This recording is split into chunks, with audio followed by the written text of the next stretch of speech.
Mabuhay ug madayaw everyone. My name is Christine Mayti Cordero, and my topic for today it's all about sole proprietorship. So when we say sole proprietorship, a sole proprietorship also referred to a sole trader, or proprietorship is an incorporated business that has just one owner. So isa lang siya ang may-ari. Sole proprietorship are easy to establish and dismantle. Establish kay dali ra siya matindog. Dismantle kay dali ra siya magman because isa lang siya ang may-ari. Due to a lack of government involvement, making them popular with small business owners and contractors. Sole proprietorship is a type of business structure where a single individual owns and operates the business. So, mao jud kung ingon ganina, isa lang jud siya ang may-ari. It's the simplest form of business with no legal distinction between the owner and the business itself. This means the owner is personally responsible for all business debts and obligation. So, I'll give you example of sole proprietorship. Common example include freelance writers, consultant, small retail stores, and home-based business. So, gets naman ninyo ang sole proprietorship. So, isa lang dyan siya may-ari. So, sa sole proprietorship na siya advantages, which is disadvantages and advantages. First, let's talk about the advantages. Easy to form, effort toward relationship, full control, quick decision, economical and efficient operations, personal touch, keep the business simple, dynamic, and flexible. So, sa disadvantages, kay limited lang ang capital, small size, limited life, lack of professional skills and talent, unlimited liability, growth prospects, limitation of capital, risk of wrong decision. So, when we say sole proprietorship, naa siya single ownership, unlimited liability, simple setup, profit and losses. So, single ownership, mga ko ingon kanina, isa lang din siya ang may-ari. The defining characteristic is that only one person owns and controls the business. Unlimited liability, the owner is personally liable for all business debts and obligation, meaning personal assets can be used to cover business debts. Simple setup, sole proprietorship are relatively easy to set up and manage, often requiring minimal paperwork compared to other business structure. So, simple lang dyan siya, kaya isa naman siya may-ari. No need na ang government, like what I said earlier, due to lack of government involvement, making them popular with small business owners and contractors. Profit and losses. The owner receives all profit and is responsible for all losses of the business. So, isa lang man siya. So, siya na ang manindig or managot kung kuan ba iyang negosyo na mo angat ba or mo bagsak. So, that's all. Mabuhay ug madayaw everyone. I am Laika Laurenti Capablanca, and today is my topic is all about partnership. So, but before we start our discussions, can anyone know about partnership is? Anyone? From the word partner. Yes, it is very correct. Yes, it's all belong partnership. So let's talk about partnership. A partnership needs two or more people. Okay, here, understandable lang kaayo, di ba? In the partnership, we need two or more people to manage and operate the business. Dili man pwede na one person lang, di ba? Kaya gani partnership from the word partners. Okay, so second is, you can contribute beyond just money to a partnership, including land, vehicles, or your skills and knowledge. Okay, here, there are three classifications of partnership to contribute to your business. The capitalist partner, industrial partner, and the capitalist industrial partner. Okay, if you contribute money and land, you are called an capitalist partner. But if you contribute industry, labor talent, and skills and knowledge, then you are industrial partner. And when talking about capitalist industrial partner, it contributes both capitalist and industrial partner. So are we clear on that? Okay, thank you. Okay. Number 3 is a partnership is defined as a business entity that primarily focuses on profit and non-profit. Okay, here. Who can differentiate me about profit and non-profit? Anyone? Okay, wala. Okay. Let me give you an example per profit. Okay. Like Jollibee Corporations. Ang Jollibee Corporations, nag-sold out sila of burgers with 500,000 in a month. So, okay, let me clear on that, okay? Ang Jollibee, okay, let me give you. Ang Jollibee Corporations is nag-sold out sila of burgers worth of 500,000 in a month. And nag-spend sila og 250,000 sa ingredients. And pila'y mabilin. Okay, if we minus 500 and 250,000 pesos, ang mabilin is 250 pesos. No, rather, 250,000 pesos rather. Okay, here ha, ang nabilin ato nila is mauto ang ilahang profit. Ang ilahang ginansya. Nasabtan? Okay. While ang non-profit, okay, for example, Philippine Red Cross, okay, they tend to help people. Example, they receive 1 million pesos for donations and they spend 900,000 for the medical supplies. Now, if we minus 1,000 and 900,000, no, if we minus 1 million and 900,000, our surplus is 100,000 pesos. Kaning nabilin na money is pwede nato na siya ma-use for another projects. Nagets ninyo? Ang profit is ginansya, while a non-profit is charitable. Are we all clear? Okay, thank you. And the last one is, partnership are frequently utilized by law firms and auditing companies to manage their operations. Okay, when talking about law firms, it is a team of lawyers working as one to protect the right sa clients. And auditing companies, it is a team of auditors working together to make sure ilahang financial reports are honest and accurate when it comes to business in order to manage their operations. Nagets? Okay, thank you. Now, let's proceed to the general features of partnership. Okay, first is separate legal existence. Okay, when we say separate legal existence, means na ang company kay treated as ibang tao sa batas. Pwede siyang ma-own sa property at mag-sue gamit ang pangalan niya. Dili directly managot ang owners sa utang sa company. So, na-gets? Okay, let's proceed. Number 2, mutual agency. Okay, when we say mutual agency, means that in a partnership, each partner can act for the whole business. If one partner signs a contract or make a deal, the entire partnership is responsible for it. This shows that every partnership is an agent for the others. Okay, so next one is unlimited liability. Means that owner of a business is personally responsible for all the debts and obligation of the business.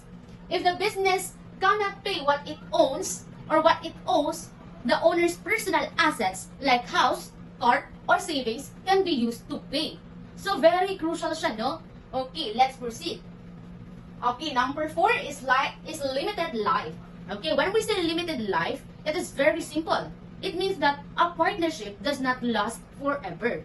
It can end when a partner leaves or dies, or when a partner needed, or when a partner new partners are needed or added. Okay. The partnership may dissolve, but the business can continue if the partners are agreed to form a new one. Ganon yun siya. Okay. Number 5 is a co-ownership of partnership property. Okay. It means that all partnership shares ownership of the business assets. The properties are not owned by one partner alone, but by the partner as whole. Each partner has equal rights to use them for the benefit of the business, not for personal use only. Okay. And lastly is partnership agreement. Okay, here.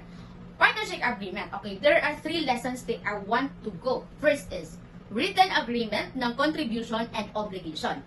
Second, written agreement kung paano at kailan ang hatian ng profit. And number 3, written agreement din kung ano ang exit clause. So all is written agreement. It is because sa umpisa lang ang mistake.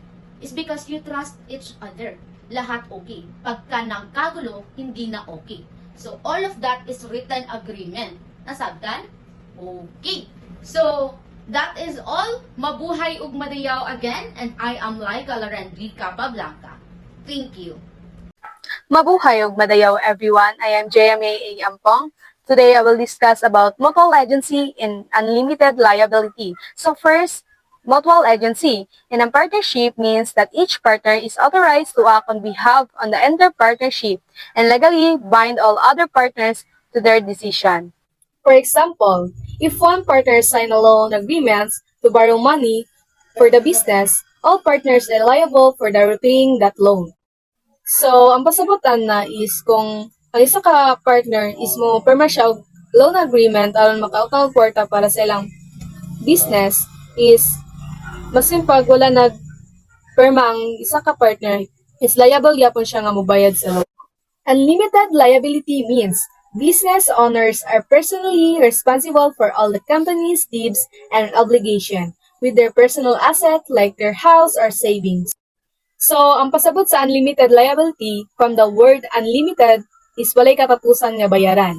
Like, pag nakay negosyo is na-bankrupt ni, if wala na kabayad, pwede nila kuhaon ang imong property or car na belong sa imuha. So, mabuhay o malayaw everyone. I am PC Princess Olivera and today I will going to discuss my part which is the limited life and partnership. So, limited life is limited life does not last forever. And its existence depends on the partnership. Like, for example, si Juan o si Pedro kay naa sila ay pinapanuhan nga business just like sa restaurants, and then si Juan kay decide siya nga i-end ang ilang partnership because kay mo live siya sa isa ka country kay dito na siya mag-uyo, and then si Pedro kay si Pedro kay pwede niya ma-continue ang business pero manita siya ng laing partners. So next is co-ownership of partnership. All partners shares ownership of the partnership assets and properties. So this means no single partner can claim exclusive ownership of partnership's property. And meaning, I will give the examples. For example, si Ana o si Maria kay as like business na bakery, like as like mga tools na oven, like mga shops na ilang mga i-own nilang Maria, pero naasad sila yung laing ng mga kauban, like sa akong ingon ganyan nga co-ownership, dili lang silang duha, naapos sila yung laing ng mga kauban. And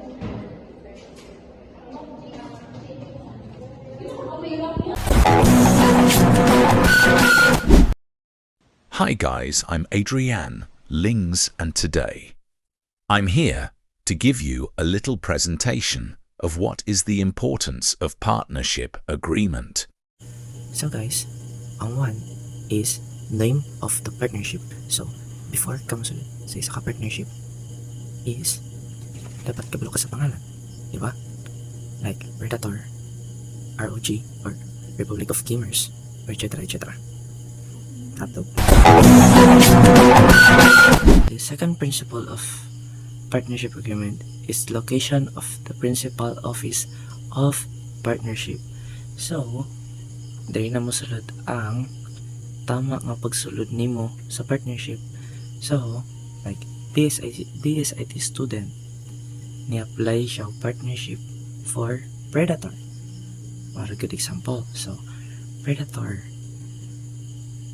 dapat ang PSIT na student knows where is the partnership office para makabalo siya if dire mag-meeting or dire magpagawas ng bagong products like a X 3000 or something na makabago para sa ilahang negosyo or product.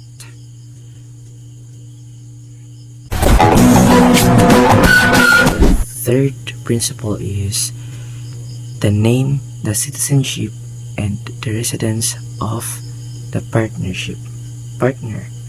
Kumbaga, dapat bago ka masulod ang partnership is kabalo na ka sa background o like sa background nila is kabalo ka nga diri mo lago ang imuhang negosyo. So Like, BSIT again. BSIT student is kabalo siya nga molago ang iyang negosyo if mosulod siya og partnership sa predator. So, like, dahil sa predator is nagalago man ang negosyo. If mo partner ka sila dili, like, kabalo na ka ba nga, ay, dari mo na ko, umulago ako negosyo dari. So, dari ko, musulod na partnership. Mabuhay ug madayaw everyone. Ako si Marley Simasdang. Today, we tackle about other forms of business organization with partnership. A limited partnership or LP is a business owned by multiple parties with general partner, running it in unlimited liability for debts, limited to their investment. So, si limited partnership or natawag niya siyang LP, kaya na siya duha ka aspect. Ang natawag na general partners o limited partner. Ang general partner kay siya dumadagan sa negosyo o na siya unlimited liability. Siya limited liability, no? So, pag naiutang ang isa ka negosyo, siya dito na siya naiutang isa ka negosyo or inapas yung investment, syempre, sagot niya na kailangan siya limited liabilities. Agis na niya. So, sagot ako, siya ang nagapadagan sa negosyo o na siya unlimited liabilities, which means sagot niya ang tanang utang sa negosyo o kanang kahit nilampas na sa iyang unlimited ba sa iyang investment. So, ang ikaduha kay limited partner. Ang limited partner kay limited lang iyang liability. For example, kani si limited partner kay nag-invest siya 100,000. So 100,000 kung nalugi na siya, 100,000 lang ang mawala sa iya. Walay mga apil na mga ari-arian or mga gamit niya. Dili parehas kay general partner na naman guni siya unlimited liability.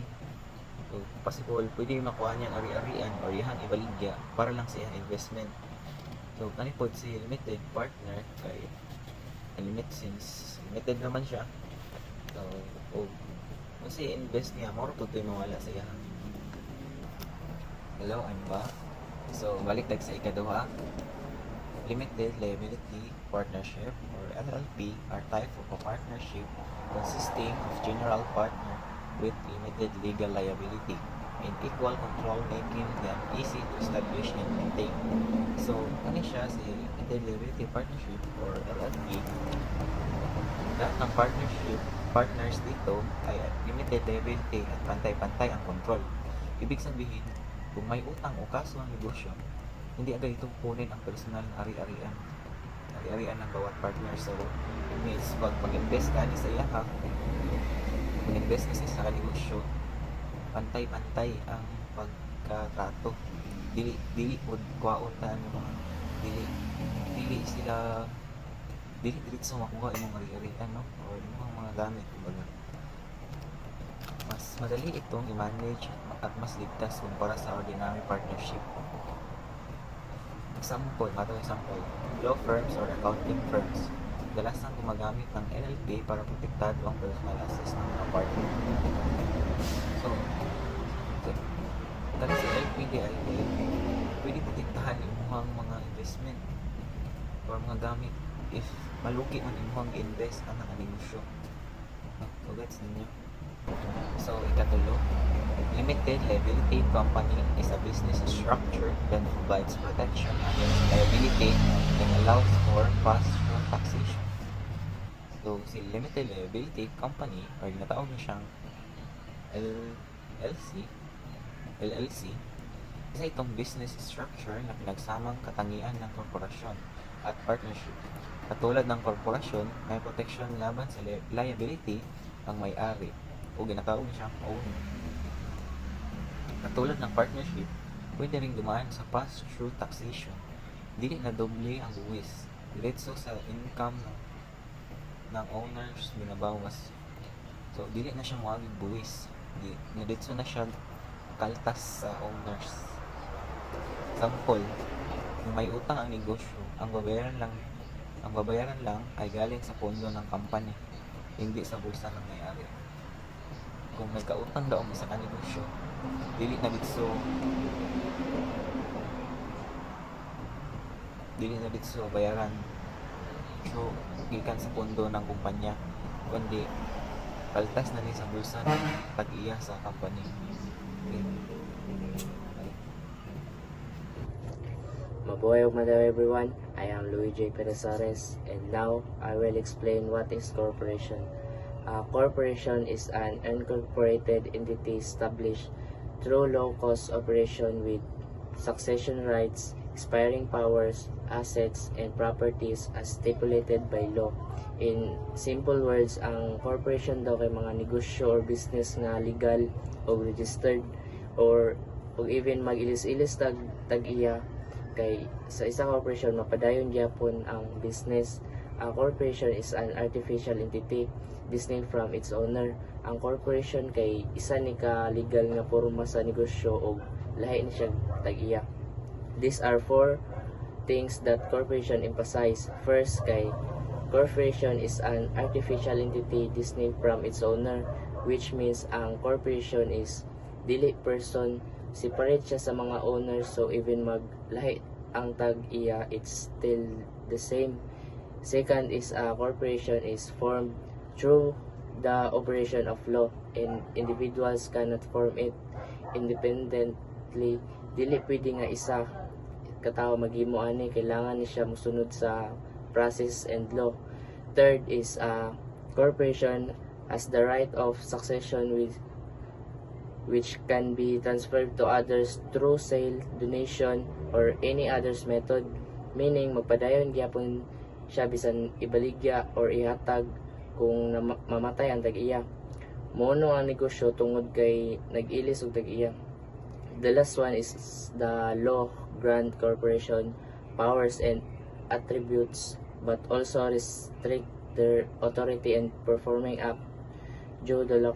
Kon ang corporation na ay power or authority nga gihatag sa law para maka-operate but dili tanan pwede niya buhaton, na ay mga butang nga bawal og need niya mosunod sa law. Yun lang po. Ingat! Mabuhay ug madayaw. I am Caroline Gale and I'll be tackling about general features of a corporation. So first, we have the separate legal existence. The corporation is treated like its own person. It can own properties, sign contracts, and operate on its own. The owners are not personally responsible for company's actions. Second is the limited liability. Owners or stockholders don't use their personal money to pay the company's debts. They only lose the money they invested. Next is the transferable ownership rights. If you own shares or stocks in a corporation, you can sell or give them to someone else without affecting the company. Fourth is the virtually unlimited life. The corporation continues even if the owners change, die, or sell their shares. It can last many years as long as it renews its registration. So next is the corporation management. Stockholders or owners vote for a board of directors or members who manage the company and make important decisions. Next is the government regulation. The government closely checks corporations to protect the investors and public and to make sure they help the economy. Lastly is the double taxation. Corporation pays taxes on profits. Then, when profits are shared with stockholders, those stockholders pay tax again, so it's taxed twice. To make it short, a corporation is a business that exists on its own separate from the owners, protects the owner's personal money from the company's debts, let owners easily sell or transfer shares, can last a long time even if the owners change, is managed by a board of directors, is checked by the government, and lastly pays double tax both company and the owners. So that would be all. Thank you. So, hi everyone, I'm Yorika Toma and I'm going to talk about the dividends. In a corporation, income is not atomically distributed to stockholders, as it is in sole proprietorship or partnership dividends. So, when we talk about this is a type of business who runs and owns with just one person, which are payment made to stockholders are distributed only after the board of directors approves them. Dividends can be cash, stock, or property. So dividends is like a profit that's shared to the shareholders. So now we're going to talk about the three types of dividends. The first one, we have the cash dividends. This is paid in cash and typically specified per share. So the company will give you an actual money for your shares, or this can be directly transferred to your bank account or block account. The next one, we have the stock dividends. Additional shares given to stockholders, usually stated as percentage. So instead of money, the company will give you an extra share, like an ownership. Next one, we have the property dividends. Physical assets distributed to stockholders such as inventory. So this is rare because the company will give you the physical assets, like for example, the product, equipment, or another share to company. And in short, these are the three types of dividends. The first one, the cash, this talks about the money.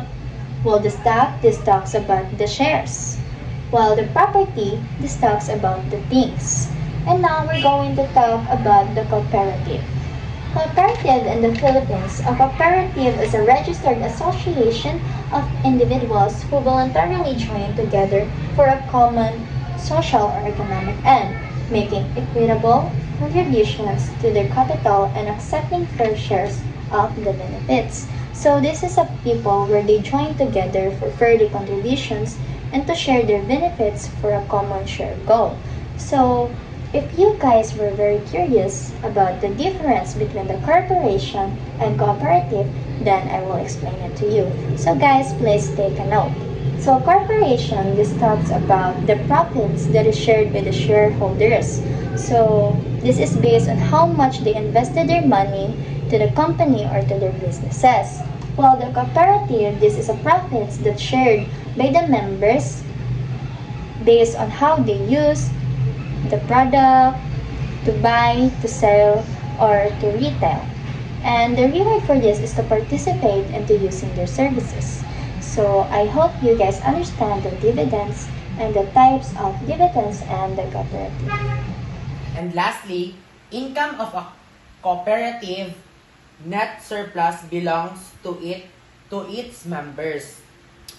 Ang kinikita ng corporation na tinatawag na net surplus ay hindi kinukuha ng isang tao lamang. Instead, ito ay pinaghahati-hatian nila depende sa kung magkano ang invest ng members or contribution at participation sa corporation. 5, a cooperative has its set of board of directors. Dili success ang corporation if wala joy leader ang isa ka company or corporation. May mga taong inihalal o pinili ng mga members para magmamahala o magbigay ng major decision at magpatakbo ng corporation.